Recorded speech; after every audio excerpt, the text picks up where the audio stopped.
Alright, hello again to anyone watching these Kaijudo videos. Today I am bringing a deck profile for, I guess a pretty weird deck that I've been playing and really enjoying. Actually, one of my favorite decks to play that I built, although I have a couple things to preface. So obviously this is Water, Dark, Fire, Nature Control, and there's a few things to say. First of all, this deck was built maybe a year and a half ago in the middle of a heat wave, which kind of shows the conditions that were needed to make this kind of ridiculous deck.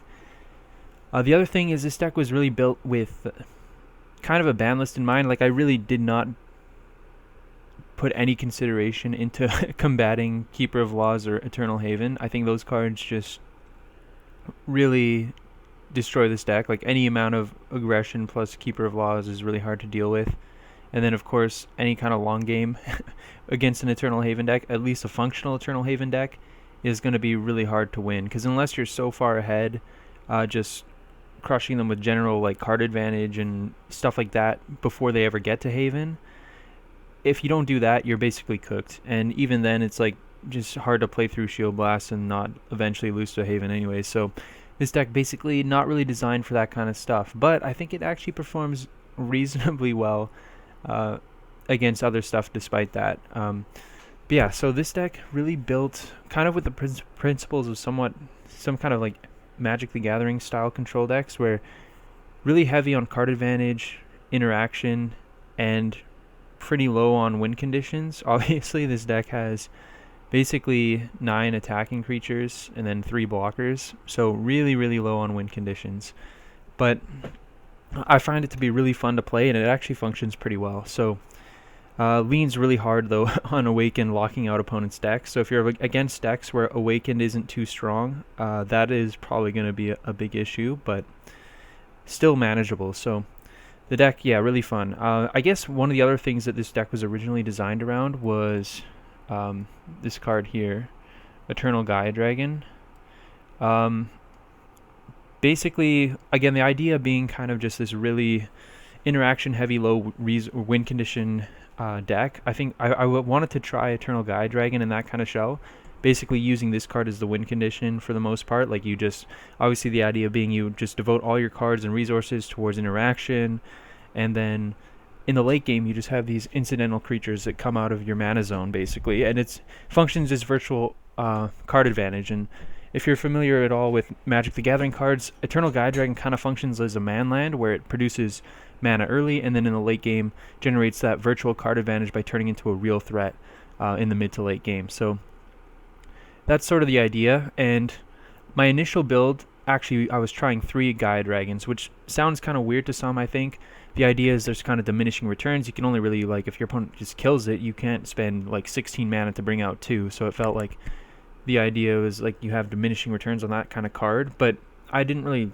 buy into that. I think the idea is if this card is good, then you want to play a bunch of them, because if you're trying to use it as a win condition, having one Eternal Gaia Dragon and just trying to win the game with that is terrible, right? Like, if they have 5 shields, it takes 4 turns to kill them with a Gaia Dragon, which is the absolute worst way to try to kill someone, because you're giving them 2 cards at a time, so that each turn you're hitting them, they have like 3 fresh cards to respond. It's the worst way to try to kill someone is to like kill them in little chunks like that as a control deck, where you're giving them cards and the time to use those cards. So having just one, so I felt like it made more sense. Like, if you think the card is good and that virtual advantage that it gives you is good, then you should just play a bunch of them, and then you just interact a bunch, just charge them incidentally over the course of the game, and then you parade them out of your mana zone. You just build up a field of 2 or 3 Gaia Dragons, and at that point it ends up being an actual win condition. And obviously there aren't any Gaia Dragons in the final list of this deck, and I think it has less to do with that initial theory being good, because I kind of discovered that, like, despite that theory that I just proposed, like wanting more of them, it felt like 1 copy was better than 3. But I don't think it's because the theory was bad. I think it's just that Eternal Gaia Dragon's not that good. So the reality is the fewer the better. And that's why eventually I don't even have any copies. So I think, yeah, I still think the theory makes sense. And if it was a better card, I think it would kind of hold true. But the reality is it's just not even worth playing the 1 copy to anyways. So yeah, I eventually moved away from it, despite it being kind of one of the cards that was served as the inception point for this deck. But yeah, so I guess jumping into the actual list, what we've actually got, I'll go through the card choices, somewhat explain the deck, and then I can cover some of the other options here that I've messed around with as I go along. So one of the other issues with this deck is the mana base. I mean, playing 4 cards in Water, Dark, Fire, Nature, or 4 civs, is actually pretty difficult because unlike a lot of the light control decks, like light controls, they have this kind of core of like really strong multi-civ options, and that actually makes the mana base more appealing because you can play like 10-ish good, really good quality multi-civs. In a 50 card deck, your mana base, like you can afford to play multi-civs in that kind of ratio in those control decks for the most part. And that also just gives you a bunch of mana sources to consistently cast your spells. In Water, Dark, Fire, Nature, the multi-civs are pretty bad. Like Fire, Nature, there's not many good multis. Water, Fire, really not many good multis. I got like Scalding Surge, which is okay. Cyberwalker Kaylee, which is okay. I've got those in here. Squillow Scourge is really good, but you don't need a ton of them, I feel. And yeah, there's just not a lot of good quality options, especially for this kind of deck. Like a lot of just like mediocre, like Grip of Despair is fine, I guess, like things like that you don't really want to round your deck out with too much. And I felt like it was better to just have a smooth mana base than just play like a bunch of like, yeah, I valued, rather than just like focusing on pure card like civ counts, the consistency that offers, I'd focus more on the consistency of just having untapped mana. I valued that more than just all the tap lands. Even if your source counts are higher, having tap lands and low quality cards, in my opinion, like it just wasn't worth it. I'd rather just play good quality untapped mana, which may be wrong, I don't know. But that was kind of the idea behind this deck, especially with the ramp spells like Sprout, Reap and Sow, and Mana Storm in this deck. It really helps to like be very, very sure that you're going to hit untapped mana so that you can use your mana really efficiently, which is something this deck tries to do a lot. So yeah, but overall, I think like definitely you can poke holes in this deck by looking at the mana consistency for your plays. Like you're probably cutting it short. You're definitely cutting it short for the number of sources you need to cast your 2-drops, which is why I have 9 2-drops, because initially I had like a playset of like Waylay and a playset of Sprout, or a playset of Waylay and a playset of blockers on turn 2 blockers. And I kind of realized, well, if I'm not as consistent as I should be on casting like any individual 2-drop, I should just add more 2-drops to my deck, because sure, like my consistency is not where it needs to be to cast turn 2 Sprout, but if I just play 6 2-drops in my deck, or if I play 9 2-drops in my deck compared to 6, at least my consistency of having a turn 2 play in general is going to be higher, right? And that's kind of what I more focused on, was just like increasing my odds of just having a turn 2 play in general, which I felt like was pretty valuable for this deck. So yeah, again, like the sources for any individual one are low, but in general, the deck is going to have more turn 2 plays than if it was just playing 6 of these and even being more consistent to cast them, for example. So that's sort of the approach I went with. Sprout, obviously really important. I tried building the deck initially without it because it's kind of a boring card, but it's just so important. Yeah, I just need this kind of card. Waylay is a card I'm a big fan of. It's pretty narrow and maybe not good against like certain decks that people will play, but against like Evo decks, it really helps for picking apart bait for really cheap amounts of mana. Like being 2 mana, I think is really crucial. Like just so cheap, helps you pull ahead on tempo in a lot of ways. Really crucial for dealing with stuff like Nyx, especially on the draw. And on the play, like it just like deals with Lux on the play and draw. It's like Jarbala Hatchery is another card it answers. You can compare it to Laser Eyes, but I think I prefer Waylay a lot. Like I think, like on the surface level, again, like Waylay versus Laser Eyes, Waylay is 1/3 of the, or 2/3 of the mana for 2/3 of the effect. But I think in practice, it's 2/3 of the mana for maybe like 80% of the effect. Because most of the cards you want to hit, there's not a lot of like pure like 3k, like 2500 and 3k power creatures. There's not a lot of those that you need to hit. So I think Waylay just much better, and just 2 mana is such a big difference compared to 3 mana. The opportunity cost of your mana on turn 2 is so much lower than on turn 3. Yeah, I just think the card is something I really like, although it is kind of narrow and ends up being a bit clunky, but you need fire cards anyways, and there's a pretty shallow pool of good fire cards, so I really like the card. Cyber Savant is really, I mean, the deck has, what, like 39 spells or whatever, 38 spells in this list, I think now. Yeah, I've changed the numbers a bit. At times there were 40, but yeah, the deck has a ridiculous number of spells, and this card just actually just plays so fun. Like, you just scry, you know, like 5 cards on the bottom of your deck. Initially I had Grudge Weaver, but I obviously needed to change the counts for stuff. I had like Grudge Weavers and Grip of Despairs and stuff like that, but I changed around the deck. So Cyber Savant was just made more sense as like a good water card. And yeah, it plays super well. I really like this card in this deck, and it helps to have blockers just wall up at certain points. Good against like Russian aggro, and just throwing something in the way generates like kind of virtual card advantage, not raw card advantage, but definitely translates to making better plays, finding your important cards, and just having some kind of blocker is nice in a deck with no shield regeneration. So this card has performed really well. Mesmerize, obviously, probably the best dark card in the game. Need to have that. Logo Scan, really crucial, just like card advantage. Really like this card, really fun to play with. Crystal Memory, obviously pretty key.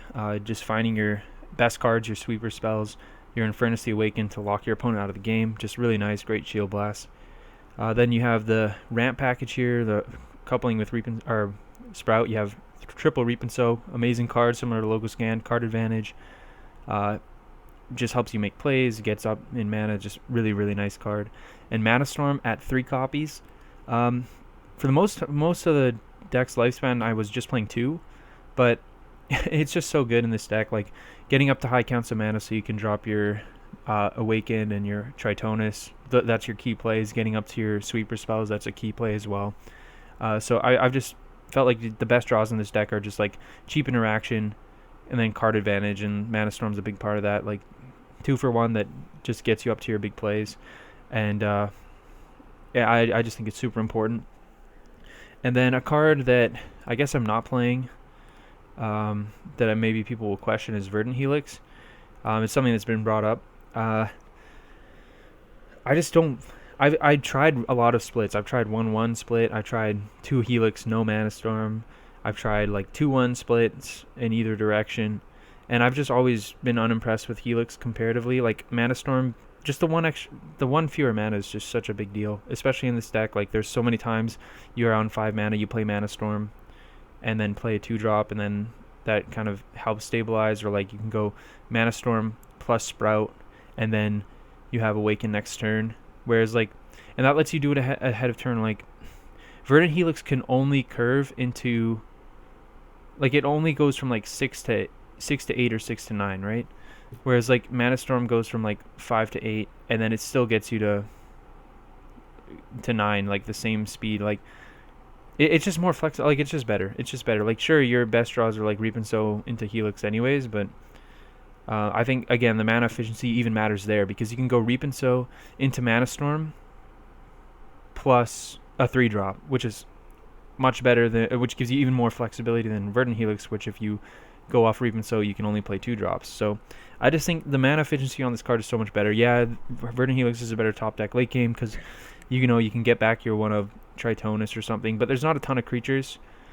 I don't know. It could still be right to play like a 2-1 split, but I just think the mana efficiency on Mana Storm is just so crucial. I found it to be in a deck like this, where you're a lot of the time on like razor thin margins, but at the same time when you're on razor thin margins, I mean having a live top deck to set up a Tritonus for the following turn or an Awaken for the following turn, that definitely matters. So it doesn't hurt. I think again I could go back to having Verdant Helix, but especially now that I have 3 of these effects. When I was playing 2, I definitely confidently felt like 2 Mana Storm was better than like a 1-1 split, but I could definitely be more convinced that the third Helix the first Helix better than the third Mana Storm. Definitely not better than the second, but potentially I should probably revisit that at some point. But yeah, that's something to keep in mind. So carrying on, Sprite's Gift. This is a card that was another big conception point for this deck, is just building around this. I love this card. It's just return a card from your mana zone late game, especially when you ramp so much. Mana Storm digs. Part of what makes this card so nice is you just dig, and then your Mana Storm or your crystal or the Sprite's Gift becomes like kind of a crystal memory for your mana zone, right? Like you can find, it's super flexible. You can find a discard spell like Mesmerize. You can get back one of these big sweeper spells, and a lot of the time you're getting back your win condition cards. Just amazing card. You can even just like flexible card to get back like a Reap and Sow or Logo Scan for card advantage. I just love this card. Helps support the idea of this deck. Kind of gives you that like cohesion where you have access to a lot of your deck, and yeah, it's just really really fun to play with. Can kind of suck to draw multiples early, but again, you probably just need to, like, a lot of your other nature cards are excellent to see early. So just if you draw multiples, it's like the first one is definitely a source to cast all your other good ones, and in the late game you want as many as possible in your deck. 1 mana spell with Tritonus is also can be really crucial sometimes. Just having that spell that you can play for one, like a Tritonus on 11 mana can often come up where you just Tritonus, draw 5, play a Sprite's Gift, freeze something. Yeah, Sprite's Gift, really nice. Then we get more into the removal suite alongside Waylay. The removal suite is one of the things that changes the most with this deck. A lot of it is like making concessions to balance the Civ counts. I would definitely like 3 Bone Blades, but it's kind of hard to fit because Dark has probably the most cards I would want to play. But yeah, obviously you have to make concessions. Like, yeah, unfortunately, you have to make some concessions and not play all the good Dark cards that I would like. But yeah, 2 Bone Blades right now. I have 1 Scalding Surge, mostly a concession in the mana base as well, being more water and more fire mana, which is nice when you have all these cheap water and fire cards. The card is also, it usually comes up well for me. I've had a lot of builds. Like sometimes I've played with 3 Scalding Surge. Don't think I would go back to that number, but it is kind of nice. Just cheap removal. And the fact that a play pattern that's come up a lot is against Evo decks, like especially, or in particular Anjak decks. It's come up multiple times where being an Infernus deck, a lot of your game plan is just dropping Infernus and locking those Evo decks out of the game completely. And you can get into spots where it's weird, where they have like an Anjak that your Infernus can't answer completely, and it gets kind of awkward, and maybe you're on low shield and stuff like that. It just gets weird, and this card can just like bounce to Anjak and then they can't replay it, which is, it's niche, but it has come up multiple times in my gameplay where you need to bounce to Anjak and that's your only way to get rid of it. And Scalding Surge can do that. I guess Grip of Despair can do that again, but the water fire mana is better than the water dark mana, which is the main thing. But Grip of Despair is nice, another option, like good removal option, especially gives you an answer to like random more mid-rangey threats like Wildstrider Ramnoth, for example, or Earthbound Giant, things like that are just like these weird things that dodge certain kinds of removal, especially when I'm full of like Bone Blade, Scalding Surge, Drillstorm. And Drillstorm is the next card. I've tried builds with 1, 3. It really depends. Like, again, I'm kind of conceding to Keeper of Laws, but Cyberscamp is a card that you can still work towards some counterplay for, and Drillstorm is really good for that. The sweeper effect. A lot of the time as well, I've had like 1 Drillstorm, 1 Tornado Flame being that card that can answer some of those Earthbound Giant, like Herald of Infernus, although Herald is obviously not a big problem for this deck, but something like Hyperspeed maybe. Those kinds of the threats that exist in weird spaces like that. It's nice to have some bigger removal. Random like 6k double breakers, dodge Tornado Flame, which is why Grip could be good, but I also have these Terror Pit effects. Like I've got 3 pits, 1 Root Trap. I always felt like 3 pits wasn't really enough, which is why I've had the 4th with the Root Trap. And I think that plays pretty well for me. Again, gives you those like pretty flexible answer cards, great Shield Blast. I could see, I've definitely messed around with different ratios depending on my mana base. Like I've tried 2 and 2. Root Trap has niche applications against like Swift Regeneration, for example, and other things like that. It can just answer like Lux protected dragons, for example. It's got its application. I could even see playing more of these, but they are kind of expensive, so I don't know. They're good cards. I like having the 4. Next up, we got our other more powerful spells. We got 1 Skull Shatter.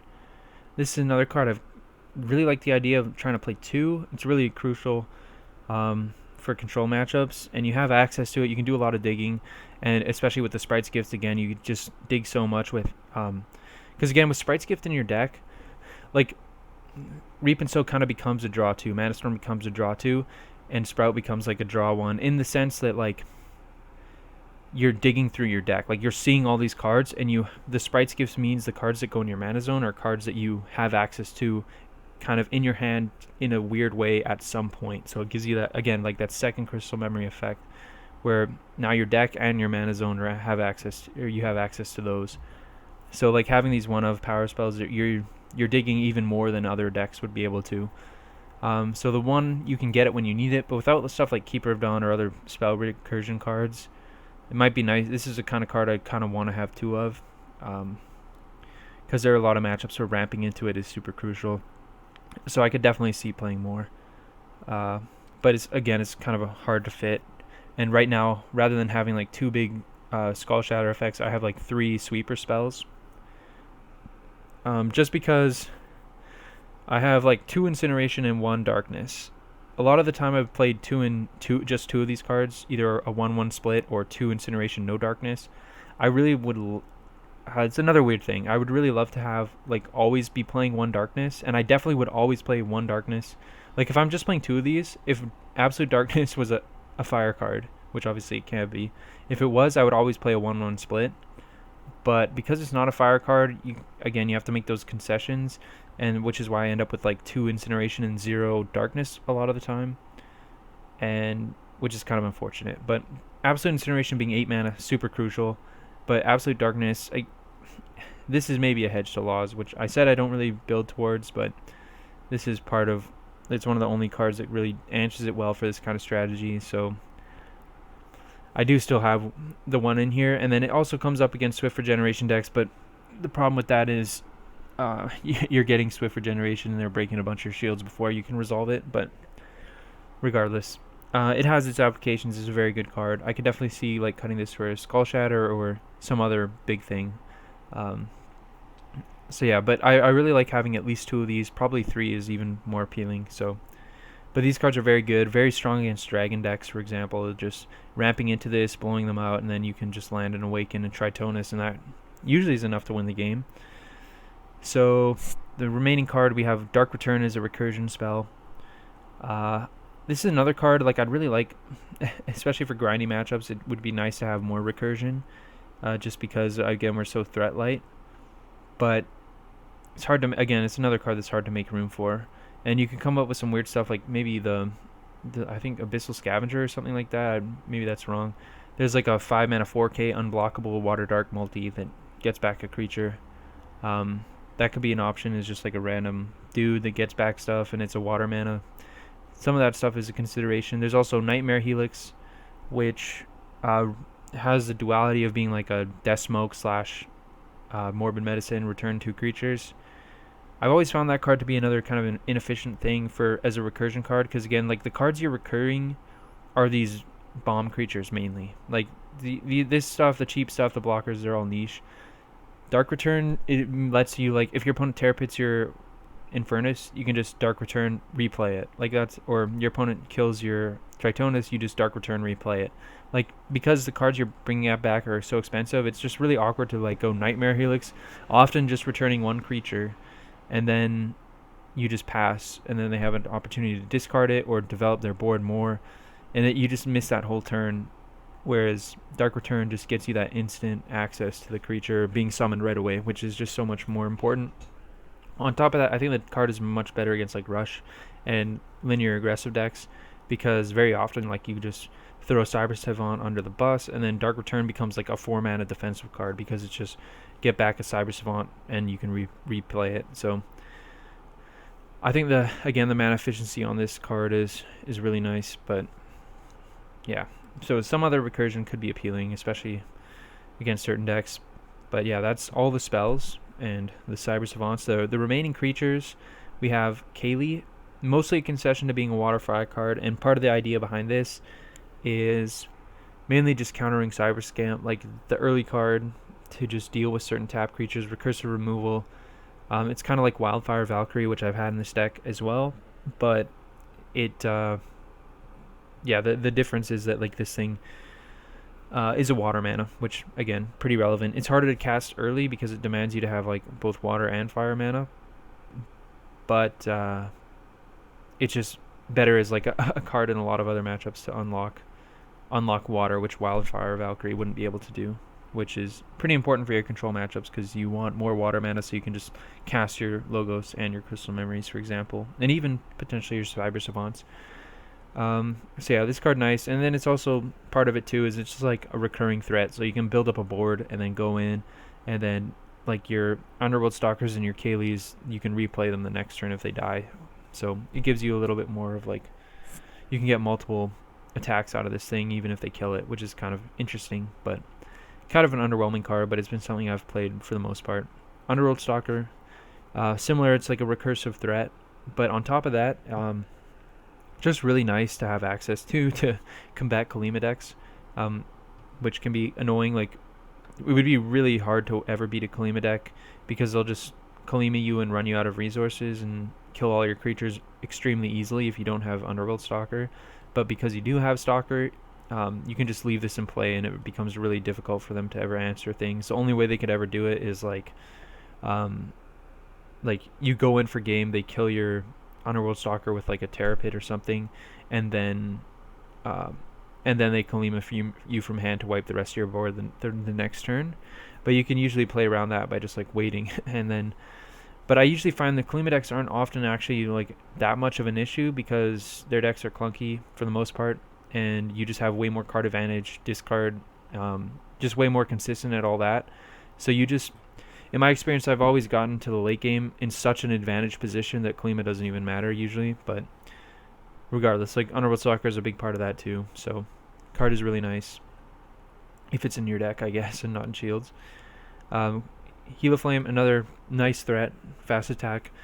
This card is really nice too, countering stuff like Torhelm, for example, which can be really annoying. Other big bodies, Lost Patrol, Keeper of Laws, things like that. If your opponent attacks with them, Heliflame's a nice answer, and then gives you that late game extra little bit of threat power. So I like this card. School of Scourge, a really great way to just like, I don't know, it's actually, it lets you go in with security against like certain kind of decks that like might Storm Spark you and then just kill you with something. Like if you're at 0 shields, for example, playing against a rush deck with Heliflame and Storm Spark, if you go for game, they just Storm Spark and kill you with Heliflame. So having School of Scourge just really beats Storm Spark. Things like that. Just a deck with 0 shield regeneration, it's important to have a card like this. Infernus can do a lot of the lockdown, especially just locking your opponent's deck out and then just summoning like multiple Infernuses, like a whole fleet of them, and then at that point like you're pretty secure because you're very secure from shield blast creatures at that point. But still, there's outs that the opponent's decks can have, so it's nice to have this card. Although you don't leverage it the best because like more mid-rangey decks that can build up more incidental board presence leverage this card better because, like, for example, against a deck like Mono Nature, you could just cheese wins because you just have 2 or 3 dudes out, and then you get to 9 mana and you just play School of Scourge, and then they can't do anything. They have like no interaction in their deck. Their only interaction is Boulder Fist and trading with their big creatures.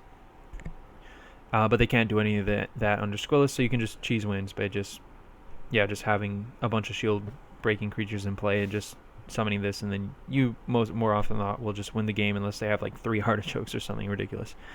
So this deck doesn't do that well because you're just playing other big creatures mainly. So that's a knock against it, but still I find it to be a pretty important card and functions some kind of like an extra copy of Skull Shatter as well, which is kind of nice. Next up we have Triple Awaken. This is a card I've often played at 2. Most recently I made some changes and added the 3rd copy. It's just a huge part of this deck. Again, this deck leans really hard on just locking the opponent out with Awakened. Just against a lot of aggressive decks, they're not really cut out for it. You just shut off most of their deck. They usually don't have answers. It's stuff like Piercing Judgment, right, which very hard to leverage. They need to get up to like if you're on 0 shields, the only way they can beat you is like Piercing plus like Bait Prime, which takes a lot of setup, and you can usually pick that apart with discard spells. And then you just get out multiple Awakens, and now they need like a Piercing for each one, and then very often you can just get out more Awakens than they have Piercings left in their deck, and then you just win the game because they have like no outs at that point. So it is dependent on your opponent's list, but Awaken, you're just leveraging the broken effect of just shutting out their ability to summon creatures. So, and I find it is positioned pretty well in open format. Even against like decks like dragons, you can just stabilize. Tritonus is a house against dragons as well. Like, this card is just so fun to play with. My favorite monarch by far. Just summon it, draw 5, amazing. Freeze everything. Like, you can cast so many spells, change so much stuff, gives you so much access to your deck. Just a really fun card. Makes your Cyber Savants huge, which makes it hard for your opponent to break through your board when you stabilize. Just, yeah, really nice card. Yeah, and that's kind of like the big win condition, especially against control. You just drop this. Well, not control. Like, again, it's not going to go over the top of Haven decks for the most part. That's going to be tough. But against like most mid-rangey control decks, Kalima decks, like Tritonus will just bury them. So yeah, really fun deck to play because of all that. You just have so much access. You just ramp up, and it performs surprisingly well despite like the low creature count. I think if you want to entertain a higher creature count, I think it completely changes the deck. It just takes it to a completely different direction where you have to change like basically everything. You move away from all like the spell-based removal, probably lower on Shield Blast and card advantage spells, and you just move in a completely different direction. It changes the whole archetype, I think. And for the most part, I think when you start adding a bunch of creatures, the deck just becomes like a bad light control deck because all the best creatures are light, and very often like light-based multi-civs. Like, if you start looking like at playing good creatures, you start looking at like good fire creatures, and then you see, well, there's some good fire light creatures like multi-civs. There's some good water light creatures that are multi-civs, and then it just becomes, you go down that rabbit hole where it's just so hard to resist the multi-civ cards, and then at that point you might as well just jump fully into light. So I think when you start entertaining creatures, it just becomes really hard to justify not playing a light-based control deck, unfortunately. So I think this deck is really solid for what it is. So going into some of the options, what do we got here? I guess this is a big one. Baelgor and Valkyrie. This was a package. Where's the Valkyrie? There it is. This was a package I was playing for a long time, and I think ultimately it's just like not really necessary. But the idea is you play Baelgor, and this card, obviously, you just maybe put it front and center. Baelgor is like the Meltdown Dragon. It just breaks all their shields for each one that you have broken, basically. So late game, you can just use this. Like, you can ramp up pretty effectively, get to 12 mana. And even 13 mana. With Sprite's Gift, you're really good at assembling this combo. You have Heal Flame as well, but I was playing 2 of these effects, the 1-1 split, just so I have access. Again, the second copy of Wildfire Valkyrie is already a pretty solid card, just gives you an extra threat. Could definitely be an argument without Baelgor. Just an extra early game card like Kaylee to counter early creature decks, just recursive removal like that. Pretty fun. So yeah, this card is good in its own right, and then yeah, this combination, like, you can just really easily beat Stormspark Blast, just set up, Baelgor them, Valkyrie, kill them. Especially with Awaken, you lock all the Shield Blast creatures as well for the most part. Like, there are combinations, like, again, they can go like Piercing and then Artichoke or something. Like, with that, not many decks play that combination of cards, because Artichoke and Oathsworn Call are, and I guess Bottle of Wishes would be like the few cards that kind of counter this. But yeah, for the most part, you can definitely like just get up to mana and then just kill them with this. But again, similar to Squillis, you're not the best at leveraging the Meltdown effect because you don't build up a big board of your own creatures. Incidentally, you're not playing like value creatures that then just, you get them, like, if you're on 1 shield left and you have like three creatures out, you can just like play this, and then if they don't have good shields, you can just steal the win. It's harder to steal the wins with it as like a 9 mana solo card. It's more of a setup combo card. And I guess ultimately I felt like it was mostly win more. Like, a lot of the time I was using this, it was just for like 100% guaranteed game, but like, you already had mainly it's just like fancier guaranteed game. Like, when you have like Awaken, Tritonus out, and then you just get your Squillis, like, that's already guaranteed game. It was just basically a worse Squillis, I think. It has its niche applications for sure. There are spots where it's good. But yeah, not... It ultimately didn't make the cut, and that's kind of how I made the room for like the other big darkness spell, whether it's Skull Shatter or this Absolute Darkness. I think that was kind of the spot I was occupying, and I think it's just better to have like the extra Awakened or the extra big spell. It's just getting rid. That's kind of what I cut for the package was like the extra one of these and then the extra Awakened, which I think is just better for the deck overall. But this package of cards was fun to play with for sure. So what else do we have?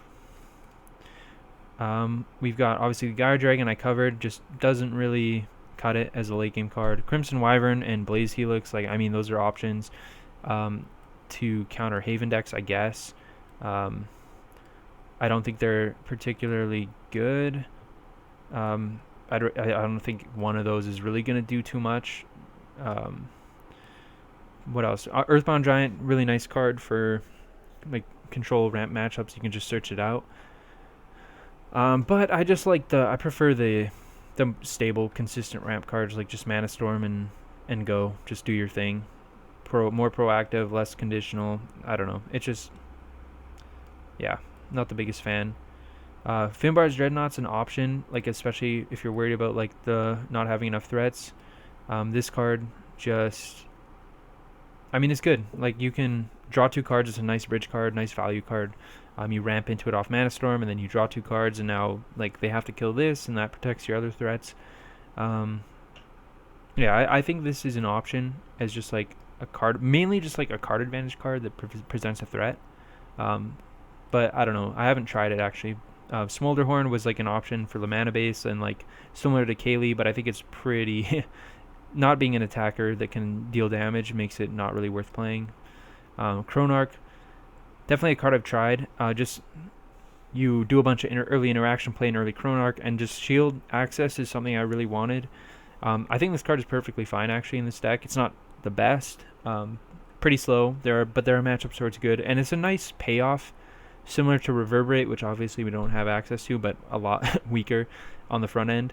But it's a nice payoff to just doing a bunch of early interaction.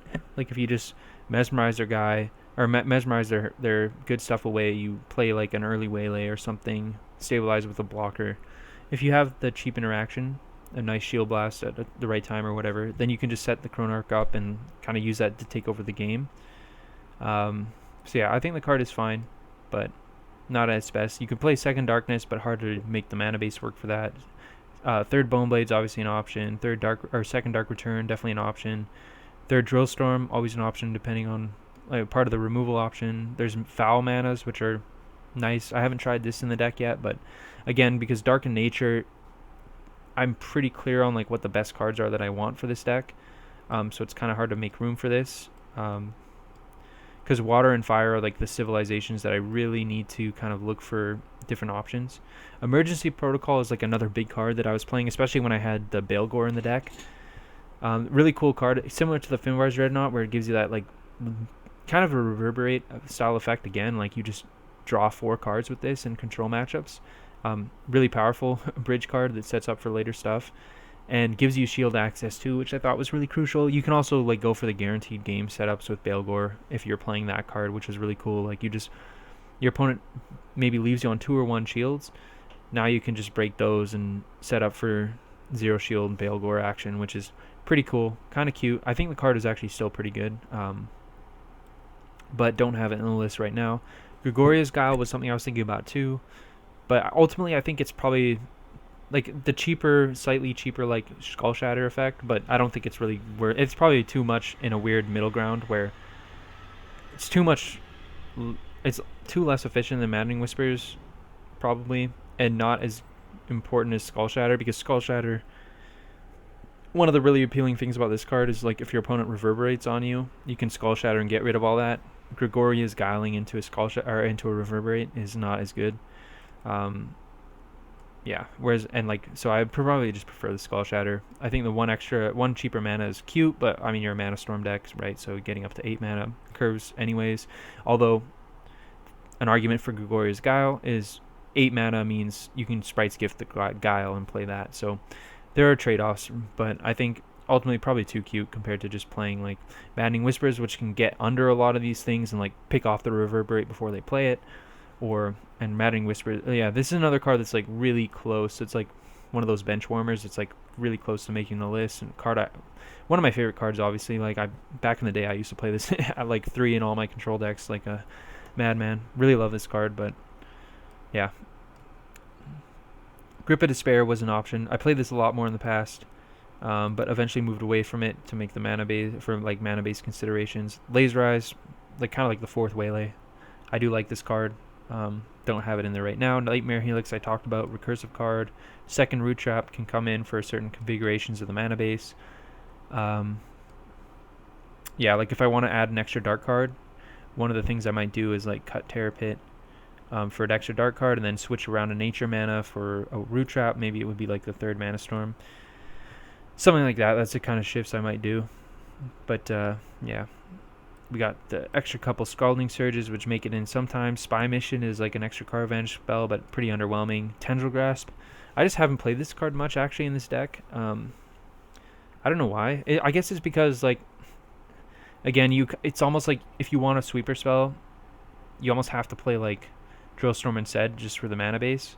But Tendril Grasp, as a one-of, could still... I mean, it's really nice, too. Like, answering Tor Helms, random stuff like that, like just big evolution, like cheap evolutions, like Neuron even, yeah, Swordhorn, like these kinds of things. And but that's kind of the problem, like those cards you really want Bone Blades and also Tendril Grasp, but like again, Dark and Nature are like the two civs where you have the most good options, it feels like. So really hard to make room for them, and like the most important cards like your discard and stuff, and I don't know, it's just weird. I think Tendril Grasp is definitely a good card. Oh, I don't know, I have 4 Tear Pits, but Tornado Flame, another good removal option. So those are like a lot of the cards you could consider, and I've played a lot of these cards in the past as well. Like I've definitely had like a 1 or 2 of Tendril Grasp. These cards have all been part of my configurations. There's a ton of options, but yeah, that is the deck, I guess. I mean, again, I've really liked playing this. It's pretty fun. Again, sucks against Keeper of Laws, but if you can mesmerize the Keeper of Laws, or just they don't draw it, usually you can win, so there's that going for it. But yeah, I think it performs pretty well, to be honest. Like, I know, like, I can kind of hate on this deck myself as the one who created it, and just like definitely has some glaring issues, but again, very fun to play and performs better than I think you'd think it would. But yeah, I don't know. Let me know what you think about it I guess. And as always, thanks to everyone for watching and sitting through these very long-winded deck profiles. But yeah, Water, Dark, Fire, Nature control, super hard control. Yeah. Anyways, thanks for watching.